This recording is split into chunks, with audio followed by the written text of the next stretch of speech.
Hey, welcome back everyone to the RC Car Active Suspension project. As you can see, I've got all the major components installed now on the car, and it's actually up and running. There was a lot of learning opportunities that occurred during this entire process, and I'll kind of walk you through all that, and then we'll get into some basic testing of the car itself. Okay, so first up was the actual front suspension itself, which I hadn't completed in the last video. I went through a ton of different design approaches for the front suspension, and actually finally just settled on attaching the shock directly to the servo arm. I ended up with just a tiny bit less travel, about 17 millimeters of travel at the servo instead of 20 millimeters in the rear, and really close to actually 40 millimeters at the wheels. So it's really not that far off, only a couple millimeters less than the rear.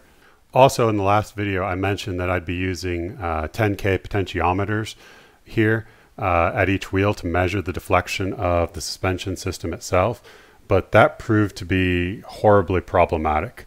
If you watched my F1 gearbox videos, you saw I fought with poor quality potentiometers on that project, and I faced the exact same issue with this project. I had two of the potentiometers go bad within 5 minutes of installing them, and the readings were super inconsistent, would jump around. So like the F1 gearbox, I enlisted the use of the AS5600 magnetic encoder. So this lever arm here is attached to a small diametrically magnetized magnet, which is inside this little cylinder here, and that's kept about 1 millimeter off of the AS5600 itself. I'm getting very consistent readings, and I also positioned all the magnets so that I didn't have to deal with wraparound logic, which is another challenge I faced with the F1 gearbox. So thumbs up on that. Oh, and the library for the AS5600 from Electronic Cats for the Arduino addressed the memory register issues I was facing when I was doing the F1 gearbox development. So I can actually read the AS5600 while it's moving at a high rate of speed. So that's awesome as well. And because the AS5600 only has one I2C address available, I had to use a TCA 9548A I2C multiplexer, which has proven to be really easy to use. You can just plug each of the individual encoders for each wheel into this chip, and then tell it which encoder you want to talk to, and the TCA 9548 acts like a direct pass-through, and you don't have to change any of your code, which is awesome. So now that I had everything wired up, I performed some basic testing to make sure all the encoders were reading and that the servos were working properly. I definitely need an emergency stop switch, as the servos are more than strong enough to break parts. So I definitely will be implementing that in the future. Now, to make the suspension move in a coordinated manner, I needed to develop a kinematic model for the truck. Initially, I thought about working back through all the suspension angles to come up with a full inverse kinematic model where I specified a wheel position and the algorithm figured out how to position the wheel there. But I quickly gave up on this because my trigonometry game is very weak, and it's difficult to account for the suspension travel, particularly from the front, which has such an extreme caster angle. Because the front and rear suspension, regardless of the controller scheme, will need to be tuned differently, I went ahead and opted to use my own units of measurement for now, which I can easily change later. So to do this, I lowered the entire truck as low as it could go without the servos fouling. I then raised whichever end was lower of the truck until the chassis was perfectly level front to rear.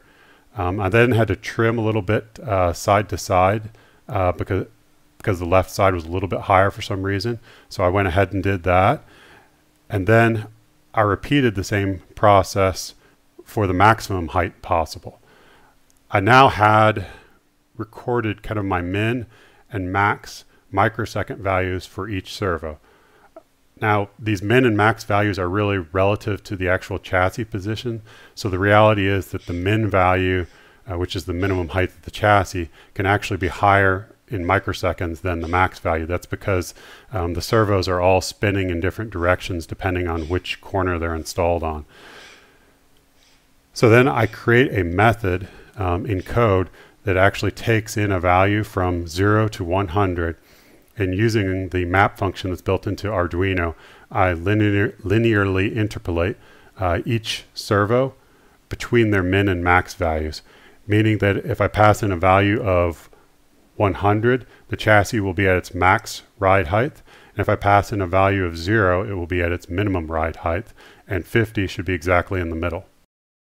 I wanted to work out some relatively tame transformations first, like controlling roll and pitch about a point. So I created this method, which actually took far longer than I expected, but I can pass in a value between 0 and 100 to control right now, just the roll of the chassis. 0 being full right lean and 100 being full left lean. And because I'm using the same positioning range for the front and rear servos, the movements end up actually being interpolated or actually kept in sync. So at this point, I was actually itching just to start testing this out a bit in the real world to see how the truck's servos would hold up. So I created a simple anti-sway translation for the truck. Because this truck doesn't have sway bars and has very soft off-road springs, it tends to have excessive body roll, particularly when turning quickly on high grip surfaces. So what my function does is it actually takes the steering input angle and proportionally leans the truck into the turn, meaning it just kind of like a motorcycle leans into the turn to counteract any of the body roll and actually bias the center of gravity towards the inside of the turn. Visually, it's rather hard to see the net effect. Maybe I can mount some cameras on the truck here to show it later, but I can tell you the driving experience is surprisingly different. First of all, the turn-in is much faster and the truck will oversteer if you're not careful. Also, the turning radius is greatly decreased. I'm not sure exactly why this is happening, if it's due to changes in the suspension geometry or somehow having the center of gravity closer into the middle helps keep the slip angle tighter. But it's kind of cool because I can do donuts now very easily with this truck. Now I wanted to quantify this change by measuring the lateral g-force with the accelerometer, but the truck was now leaning at a large angle, meaning that the accelerometer would no longer be parallel to the world frame, and it would be missing a component of that lateral acceleration.